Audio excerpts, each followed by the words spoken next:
Bien, como siempre me quedé hablando solo y se me cortó esto. Seguimos, a ver.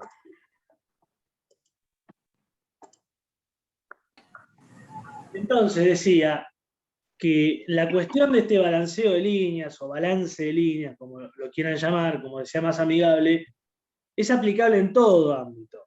En una empresa de servicios, en un banco, en una empresa o en una planta, una fabricación, en una empresa de logística, como planteaba el amigo Nicolás. Entonces, es importante por eso conocer el concepto, ¿no? Y para conocer el concepto tenemos que tener en cuenta también para qué sirve y qué puedo obtener como conclusión, ¿no? Así como en la contabilidad o en costos ustedes vieron qué puedo hacer con un estado de resultados, van a ver el que no cursó costos todavía, qué puedo hacer con un estado de resultados y qué puedo hacer con un flujo de efectivo o con un flujo de caja. Bueno, eso me va a dar primero el resultado económico y el resultado financiero, y voy a poder comparar, por ejemplo, lo que vendo contra lo que cobré. ¿Y qué conclusiones voy a sacar? Bueno, si yo vendí 200 lucas en el económico y en el financiero cobré 100, tengo la mitad en la calle. O tengo que reducir la rotación de cobranzas, o algo tengo que hacer porque tengo la mitad de la guita en la calle. Entonces, esos datos, a través de estados, en el caso que estoy planteando, o en este caso, a través de herramientas de reorganización o programación de la producción, lo que va a decantar como parte final es tomar decisiones. Tomar decisiones de readecuación, en este caso, de reorganización, y por eso es tan importante. Y que el balanceo de líneas se va a complementar con otras herramientas que son las que vemos precisamente en el día de hoy, que es el diagrama de Gantt y el diagrama PERT, en el caso muy árido que lo vemos en esta materia, porque el diagrama PERT se utiliza para proyectos o para programar proyectos complejos a largo plazo. El diagrama de Gantt se utiliza para programar producción, carga de máquinas, actividades en general a corto o mediano plazo. Y ahora la vamos a ver. Primero quiero hacer una orientación teórica de esto para después ir al trabajo práctico y todo lo que ven en pantalla. Con lo cual, el diagrama de Gantt, como decía, es un método, una herramienta que a mí lo que me va a permitir como objetivo del diagrama de Gantt es optimizar tiempos. ¿Qué tiempos voy a optimizar? Tiempos estándares. Por eso, hoy como veían en la parte teórica, es necesario para programar la producción, para hacer el balanceo de líneas, para hacer el diagrama de Gantt, tener ya realizado un estudio de trabajos, un estudio de tiempos y un estudio de métodos. Que en definitiva, lo que yo voy a necesitar es precisamente un método de trabajo que mejorar y los tiempos estándares en los cuales yo me pueda basar para mejorar ese método.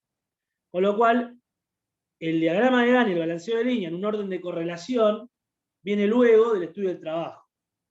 Por eso, un poco contestando la pregunta de una compañera hoy, esto claramente se utiliza en empresas en funcionamiento, porque las empresas que están en funcionamiento ya vienen con un análisis de procesos, un análisis de métodos, y ya tengo que analizar. Si yo arranco de cero, podría llegar a ser un Gantt, un Gantt teórico en el sentido de una planificación de lo que quiero lograr. Después voy a tener que hacer otro Gantt, por ejemplo, para corroborar si efectivamente lo logré o no. Ahora bien, cuando yo programo, tengo que, mediante el diagrama de Gantt, tengo que tener en cuenta diversos o diferentes cuestiones. Primero y principal, que esto se realiza a través de una matriz, que es la que ven en pantalla. Una matriz que se conforma en línea horizontal de tiempos y en línea vertical de lo que yo quiero programar, que puede ser actividad, tarea, máquinas, sectores. Con lo cual, ¿cuáles son las variables que va a relacionar el diagrama de Gantt? tareas o actividades y tiempos. Porque ¿qué es lo que quiere lograr? Optimizar esas tareas a través de los tiempos. Por eso la conclusión es optimizar tiempo, porque lo que me va a mostrar la pantalla, o el gráfico de Gantt, es en qué tiempo o qué día o en qué minuto estoy terminando mi proceso, para después yo tomar decisiones de optimizarlo, de mejorarlo, con otro Gantt o dentro del mismo. Con lo cual, el Gantt siempre lo que es un complemento, decía hoy, al balanceo de línea. Por eso lo escrito ahí que ven en pantalla. Tengo que programar lo que estuve estudiando del balanceo de líneas mejorado, con tiempos mejorados, por lo tanto parte de la mejora. Esto es más que nada un dato para el ejercicio práctico en cuestión del día de hoy. Pero veamos primero, como decía, el concepto para después aplicarlo, ¿no? Con lo cual, el final del Gantt, como vemos en esta flecha grande, el final del diagrama me va a indicar el tiempo total en producir una o X cantidad de unidades, dependiendo cómo lo esté trabajando, y el criterio de programación que tengamos. A ver, hay una cuestión, como una situación especial del diagrama de Gantt, que es lo que ven ustedes ahí marcados. Lo que ven marcados, porque hay unas cuestiones que hay que respetar para el armado. Una es la matriz, en cuanto a su conformación de tiempos y actividades, y otra es cómo detallo yo las actividades. Bueno, es un gráfico de barras, porque se detalla a través de barras, como lo ven, las barras coloridas. Ahora, cada barra representa una actividad, o una tarea, o un sector, o una máquina. Y el tiempo en sí, lo que ven con corchetes antes, es el tiempo de preparación. Porque acá hay que discriminar lo que es tiempo de preparación y lo que es tiempo de actividad. El tiempo de preparación yo lo debo marcar de alguna manera, pero no como una actividad porque no es una actividad. Si estoy programando una máquina, por ejemplo, preparar la máquina es necesario contemplar ese tiempo porque es un tiempo de preparación, pero no es actividad de la máquina. Con lo cual, la actividad de la máquina sí va a ser la barra, pero el tiempo de preparación se marca, como ven ahí, por ejemplo, con esos corchetes o paréntesis diciendo que acá hay un tiempo de esa máquina en azul, por ejemplo, la primera, que está trabajando.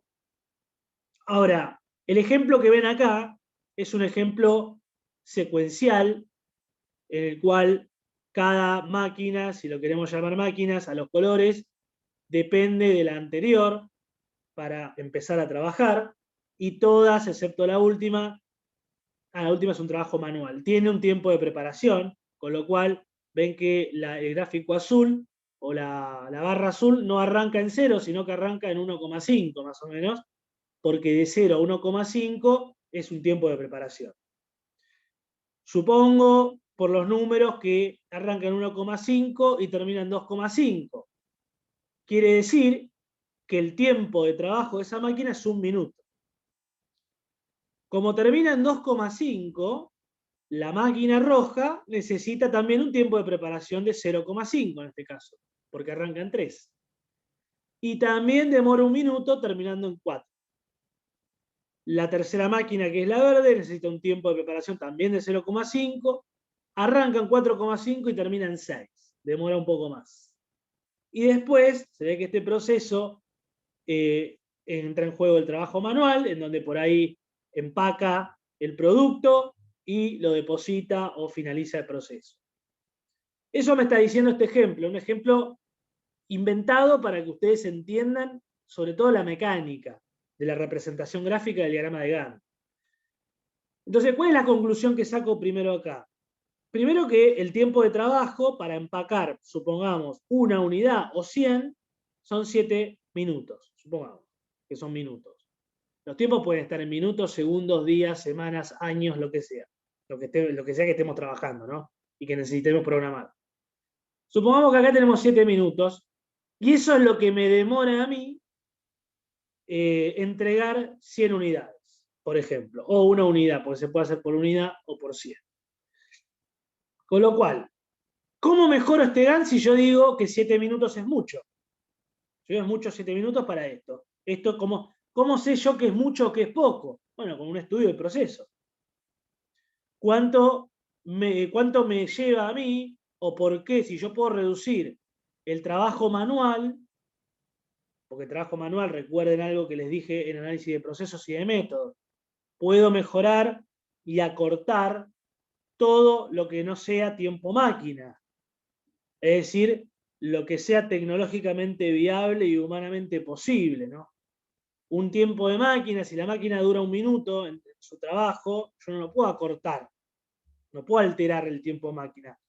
El tiempo hora hombre sí, o sea, el trabajo manual sí lo puedo optimizar. Y si optimizo, por ejemplo, el trabajo manual y que termine en 6,5 o en 6 o en 6,2, bueno, ahí estaré optimizando tiempos y también seré más productivo porque sacaré más unidades porque tengo más tiempo para sacarlo. Entonces, eso me lo da el diagrama de Gantt, me plantea la situación actual que es esta y me ayuda a mejorarlo. ¿Y cómo me ayuda a mejorar? ¿Cómo mejoro un Gantt? Bueno, si el proceso me lo permite, puedo optimizar tiempos en cuanto a la programación de la producción se refiere.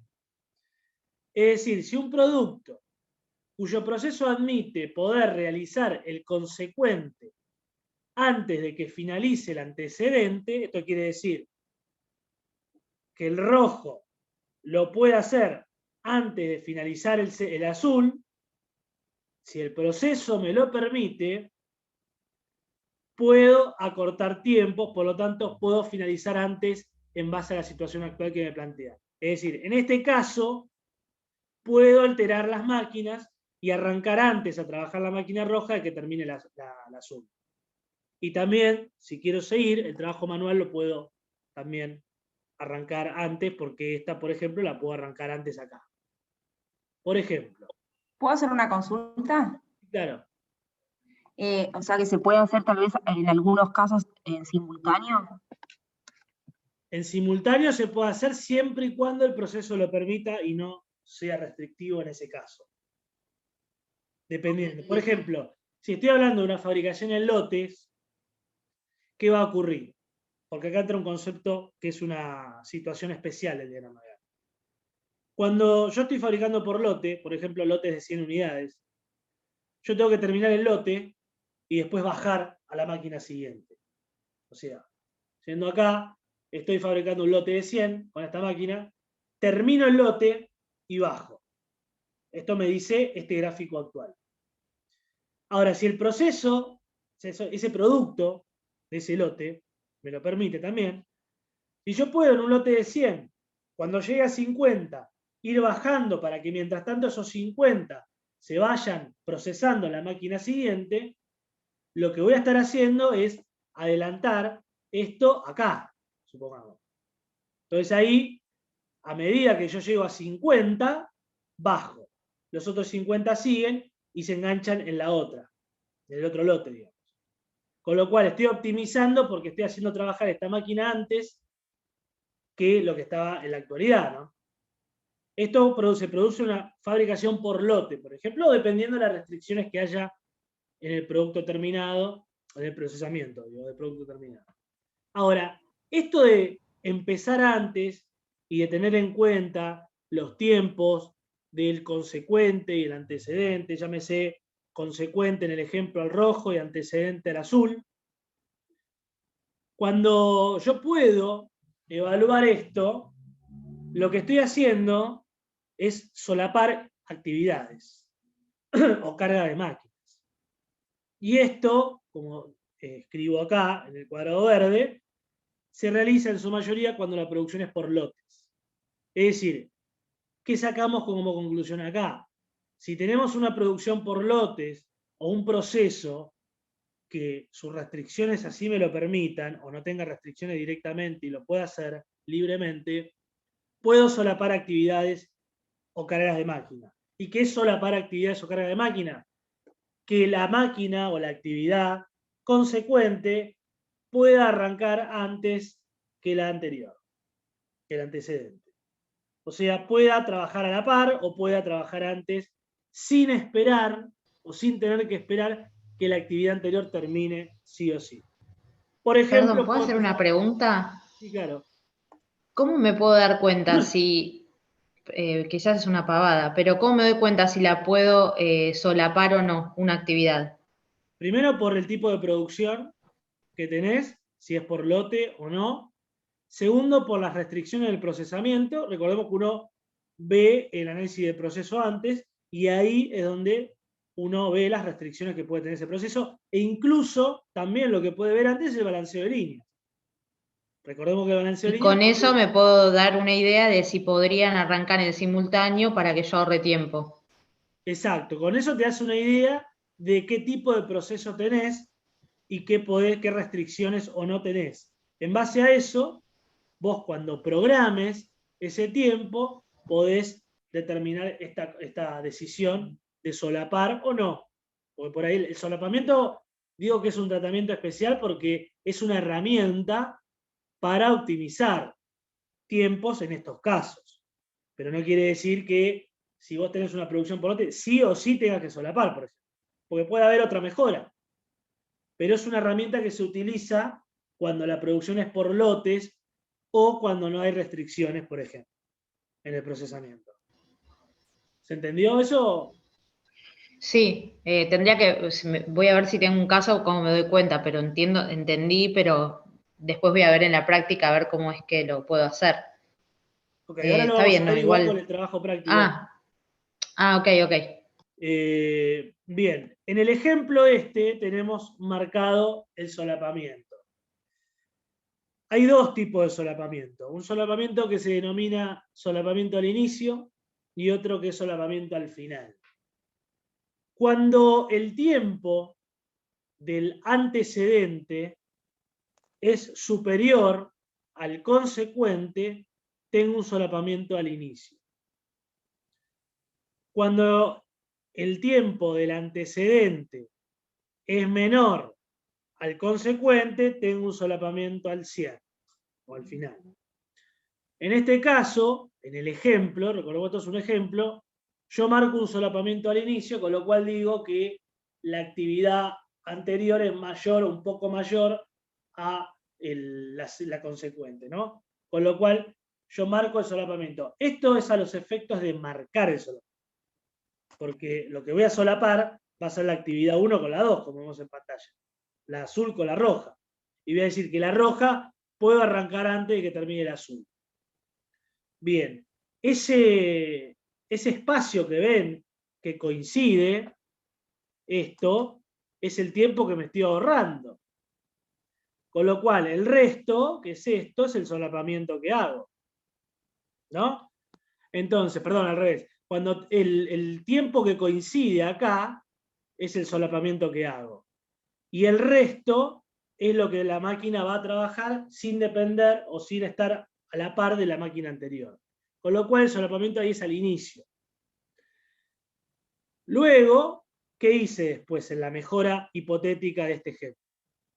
La máquina verde no empezó antes de que termine la máquina roja, pero sí lo que empecé a hacer es a prepararla. O sea, el tiempo de preparación lo adelanté para mientras la máquina roja está terminando su procesamiento, yo voy preparando la verde. Cosa de que cuando termine la máquina roja pase a la verde directamente sin tener que esperar el tiempo de preparación. Y ahí lo que hice no es un solapamiento, sino que es optimizar el uso de esa máquina a través de los tiempos de preparación. ¿Y qué hice también en el trabajo manual? Bueno, a medida que va bajando el lote, el trabajo manual van empacando o van armando. Con lo cual, en este caso, en el mejorado, termino en 6 minutos. Quiere decir que gané o me ahorré un minuto, optimicé esos tiempos que veíamos al principio y, por lo tanto, si optimicé tiempos, voy a mejorar la eficiencia y voy a aumentar la productividad. ¿Dónde veo la eficiencia y dónde veo la productividad? La veo en el balanceo de líneas que tenemos que hacer a nosotros. Entonces, el diagrama de Gantt, ¿qué me da? Me ayuda a programar la producción, a programar las actividades de las máquinas en base a los tiempos que yo tengo de trabajo. Y esto me permite optimizar esos tiempos y optimizar la producción de lo que esté programando. El Gantt se puede aplicar igual que el balanceo de línea. Se puede aplicar en un banco, se puede aplicar en una empresa de servicios. Si ustedes, por ejemplo, en un estudio contable, quisieran programar las tareas, hay un micrófono que está prendido, si ustedes quisieran programar las tareas de un estudio que ofrece servicios, bueno. Disculpe, profe, una consulta. Sí. El diagrama de Gantt, ¿no es muy similar al project? Ahora, todavía no fui a eso, pero el project es un programa en donde te arma el diagrama de Gantt. Sirve para armar el diagrama de Gantt. Ponemos todas las actividades y los tiempos que van haciendo cada actividad. Exactamente. Ese es el Gantt Project. Sí. Eso lo dejaba para el final porque es una herramienta de programación de sistema, ¿no? Pero termino con esto y voy al project. Decía entonces, la cuestión, en un estudio de abogados, de contadores, no tienen producción ahí, no tienen una máquina, pero tienen departamentos, empleados, los cuales se pueden programar. Una liquidación impositiva, por ejemplo, por ahí hay gente que trabaja en estudios contables, estas fechas son complicadas para todos los contadores en cuanto se juntan todas las anuales, mensuales, etc. Entonces eso se puede programar de manera tal, tengo tiempos, tengo actividades que realizar y digo, programo, semana 1 del mes, determino las liquidaciones mensuales. Semana 2 me pongo con las anuales. De las anuales primero con las ganancias y después con bienes, acciones y participaciones, por ejemplo. Entonces tengo una programación, imagínense ustedes esto volcado a un gráfico, ¿no? A este gráfico que ven ahí. En donde, por eso digo que son herramientas de programación, me gusta llamarlas. No de programación de la producción solamente, sino de programación. Y de mejorar la eficiencia y la productividad y de reducir los costos en todo ámbito, no solamente en la producción. Por eso es tan importante que esto se entienda, y dicho por muchos egresados, lo van a aplicar en la vida profesional a lo largo de sus carreras, o lo van a ver en algún momento en la vida profesional. Por ahí hay cosas que no van a ver, por ahí, por ejemplo, un diagrama de proceso. A lo sumo que trabaje en una planta de producción, pero el Gantt y lo que es la readecuación de puestos, llamada de esta manera, en lugar de balanceo de línea, eso lo van a ver seguro. Por eso, hoy considero que es uno de los temas más importantes que vemos en esta materia, en cuanto a lo que es programación, y más útil para todos de cara al futuro. Por eso por ahí nosotros no tenemos la oportunidad, esto estaría bueno en darlo hasta en 2 clases, incluso antes lo dábamos en 3 clases, una clase era de balanceo de líneas y 2 clases eran de programación, de Gantt. Pero bueno, hoy se redujeron los tiempos y hay que reducir también la cuestión de la exposición, lamentablemente. Pero bueno, esa es la idea del Gantt. Como decía la compañera ahí Adriana, ella hablaba del Gantt Project. El Gantt Project es un sistema, un programa, precisamente, en donde te va a realizar el diagrama de Gantt. Acá a mí no le gusta la batata. Dice que a alguien no le gusta la batata, así que bueno.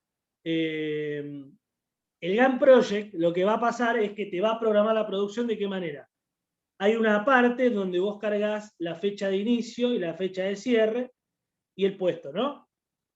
Cargando los datos, ¿qué va a pasar? El programa te va directamente a armar el diagrama de Gantt, con lo cual lo van a ver por ahí más tecnologizado que lo que estoy mostrando yo en pantalla.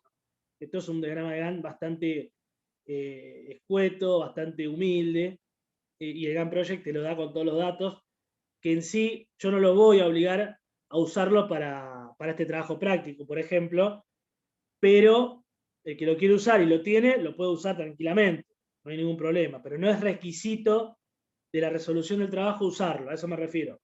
Lo puede hacer en un Excel o lo puede hacer con el Gantt Project, como ustedes quieran, pero no es una obligación, digamos. Pero sí es un programa que es uno de los más usados para hacer este tipo de gráficos. Me queda un temita y ya pasamos al diagrama PERT. Si hay algo que no se entiende, me preguntan. El PERT.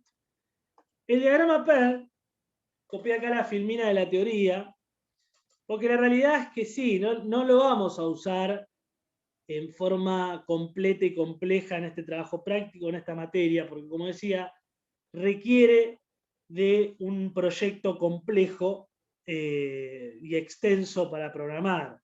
Y lo que tenemos que programar acá realmente son días, o sea, es 20, 30 días. Estamos hablando de proyectos a largo plazo del PERT, ¿no? Pero la conformación del PERT, como ven en la pantalla, va a tener también sus requisitos como el GAN para armarse, y me va a decir en definitiva lo mismo que el GAN, porque son herramientas de programación. Me va a decir cuándo termino, cuánto tiempo tardé en realizar lo que programé, y me va a permitir mejorar también ese PERT, ese diagrama, mediante optimización de esos tiempos y de esas tareas. En el ejemplo que ven ustedes, en rojo, como hoy decía, está marcado el camino crítico, como se denomina. Y el camino crítico, por eso digo proyectos complejos, porque el camino crítico es un concepto estadístico. El camino crítico, no sé si alguien cursó estadística 2. ¿Alguien cursó estadística 2?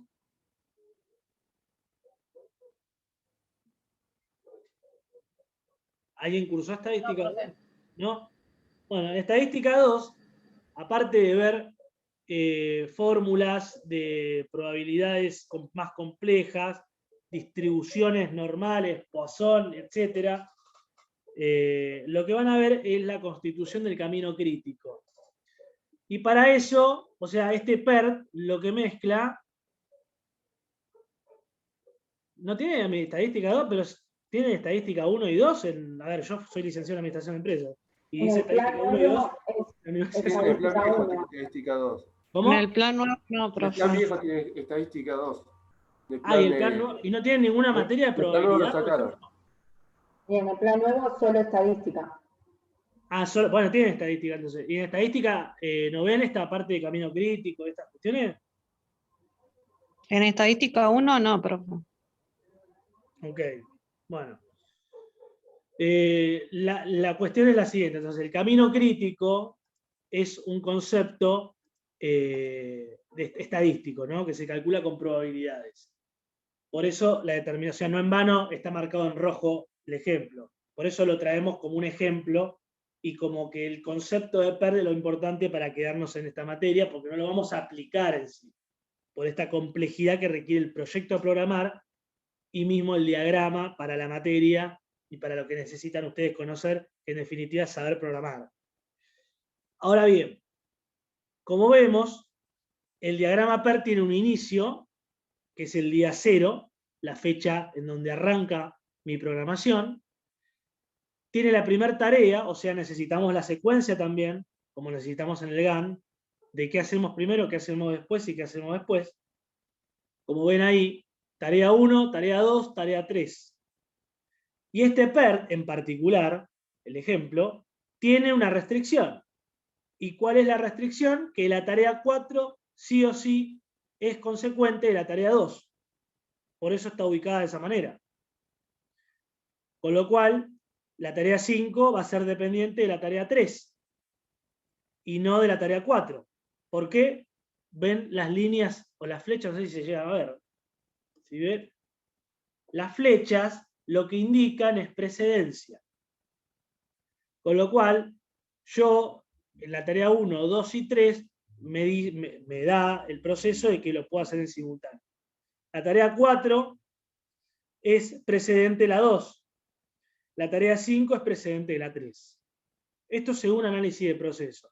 La tarea 4 va a ser precedente de 6 y la tarea 5 va a ser precedente de la tarea 7. Y de esa manera estoy armando, ahora vamos con lo que hay adentro. Estoy armando el proceso de ese producto, de ese proyecto complejo que hacía referencia. En cada globo o en cada cuadro, lo que yo voy a marcar es lo siguiente. En primer lugar, la tarea que estoy desarrollando. Por eso en el ejemplo dice tarea 1, 2, 3, 4, 5, 6, 7 o fin, porque es un ejemplo, pero en definitiva lo que se marca ahí en la leyenda es el nombre de la operación o de la tarea de lo que yo estoy programando, ¿no? Luego, en el primer recuadro, va el número de tareas. El número de tareas y la duración de esa tarea. Duración que va a ser el resultado de cuándo la inicié y hasta cuándo la hago. La diferencia es la duración, en días. Ven que en el ejemplo, la tarea 0 es el inicio, con lo cual es número 0, 0 días, y arranqué el 16 y terminé el 16. O sea, di inicio ese día. La tarea 1 ya tiene el número 1, porque es la primera tarea que hago, y la arranqué, creo que dice acá, el 16 de marzo, y la terminé el 13 de abril. Quiere decir que demoré 20 días en hacerla. 20 días hábiles, ¿no? 20 días. Y eso es lo que voy a marcar en cada tarea. La tarea 2 la arranqué el 16 de marzo, por eso son paralelas, y la terminé el 20 de abril. Es decir, demoré 25 días. La tarea 3 la arranqué también el 16 de marzo, por eso están juntas. La terminé el 13 de abril, igual que la 1, y demoré 20 días. La tarea 4, como depende de la 2, y la 2 la terminé el 20 de abril, la arranqué el 22. En el medio, ¿qué hubo? O hubo un fin de semana, o hubo una preparación, por ejemplo. Tarea 4, arranqué el 22 de abril, terminé el 13 de mayo, demoré 15 días. Tarea 5, la arranqué el 15 de abril, porque la 3 la terminé el 13, y hay 2 días, se ve que fin de semana o preparación. Terminé el 6 de mayo, demoré 15 días. La 6, que depende de 4, por ende la arranqué cuando terminé 4, el 15 de mayo, con 2 días de preparación. Demoré 10 días porque terminé el 29 de mayo. Y luego el final, arranco el 1 de junio, quiere decir que la tarea 5 estuvo esperando casi un mes, porque esperé a las 6 que termine, el 1 de junio, terminé el 22 de junio y demoré 15 días. Quiere decir que esto, si yo... ahí se ve bien, porque ahí amplié antes de leerle el chat, por eso. No sé si quieren que amplíe más. ¿Se ve bien Sí, ahí? profe, era yo, perdón, se ve bien. Sí, se ve, se ve. Ahí lo que me da como resultado, primero, es la fecha de terminación del proyecto, 22 de junio, cuando yo lo arranqué el 16 de marzo. El 22 de junio terminé. Y si sumo la cantidad de días, me da como resultado los días exactos que me lleva ese proyecto. Y si yo quiero hacer un control exhaustivo mayor aún, veo el PERT y veo los días que cada tarea de ese proyecto me lleva. Y si yo quisiera mejorar, precisamente lo que veo son los días de duración y la relación que hay entre esas tareas. Por ejemplo, esta demora de 2 días entre el pasaje de cada tarea, tengo que ver, esto lo tengo que preguntar en la gente que me otorga los datos, la información de este proyecto, si es preparación, ¿por qué demora 2 días? Si es algo que se puede solventar o no. Y si se puede solventar, yo puedo de alguna manera mejorar esta programación del proyecto y terminar antes del 22 de junio. Porque hay que ver las exigencias que a mí me ponen para finalizar el proceso productivo, ¿no? Porque si yo estoy, por ejemplo, tengo que entregar mercaderías el 21 de junio y yo termino el 22, me da el análisis del proyecto que termino el 22, tengo que mejorar de alguna manera, tengo que hacer para llegar al 21 de junio a entregar X unidades o a ponerlas dentro del barco para que viaje el barco hacia Alemania y efectuar la exportación, por ejemplo. Entonces, de alguna manera, es de suma utilidad el PER también, pero para proyectos más complejos por esta cuestión del camino crítico. Lo marcado en el centro rojo es el camino crítico que va a recorrer el producto hasta su final, hasta su finalización, hasta su entrega. Por ende, en cuestiones conceptuales, lo mismo me va a otorgar el GAN. Por eso en este caso... Perdón. Sí. ¿Qué sería el camino crítico? Yo creo que lo nombró, pero no recuerdo. El camino crítico es, vuelvo a definir, no se hace con la misma palabra, pero es el camino que va transitando el producto a llegar al final, pero que es importante y es relevante en todo el procesamiento de ese producto. El camino crítico es el proceso crítico. Ustedes en la vez pasada, y para análisis estructural también, si no me equivoco, vimos la cuestión del proceso crítico y proceso limitante. Bueno. Claro, eso es lo que quería preguntar. ¿Es lo mismo? O sea, Claro. ¿sería el mismo camino? Claro, el proceso crítico vos lo localizás y decís, acá está el proceso crítico. Es empaque, supongamos. Ese es el proceso crítico. El camino crítico es todo el camino de ese empaque. Es algo que rompe con todo el esquema productivo. ¿Sí? Exactamente. O sea, yo lo que hicimos antes es localizar el proceso crítico. Rompe todo el proceso productivo. Exacto. La tarea 2 o la tarea 6, por así decirlo. Exacto. Si yo tengo una falla en la tarea, como dice el compañero, la tarea 6, se rompe todo el proceso productivo. Pero yo previamente, para marcar el camino crítico, tengo que localizar el proceso crítico, que te viene, o sea, están relacionados claramente. Y un análisis estructural también, sí. Es que todo parte de un análisis estructural. Sí. Todo parte de un análisis estructural, muy bien. Por eso al principio vimos lo que es análisis estructural, porque como decía hoy, la idea es seguir un orden de análisis y cada vez, digamos, profundizar un poco más y que vean cómo está relacionado a lo anterior. En el análisis estructural, nosotros veíamos la generalidad y los niveles de operación y las capacidades que existen. Después lo que hicimos fue estudiar dentro de ese análisis estructural que determinamos los niveles de operación, las estrategias productivas que podemos aplicar, etc., el análisis de tiempos y de métodos y de procesos. O sea, es como que profundizamos un poco más ese análisis estructural. Después volvimos a repetir, medio colgado en el tiempo, el tema de capacidad de nuevo, porque ya lo trabajamos en análisis estructural, que pedimos como enfatizar la capacidad real. Y ahora lo que estamos haciendo es programar, planificar esa producción y determinar y tomar decisiones de mejora y que nos lleve a la finalidad de aumentar la productividad, la eficiencia y de bajar los costos. Por eso entra en juego todo lo que estamos viendo. Y todo lo que estamos viendo claramente está relacionado a todo lo anterior que vimos.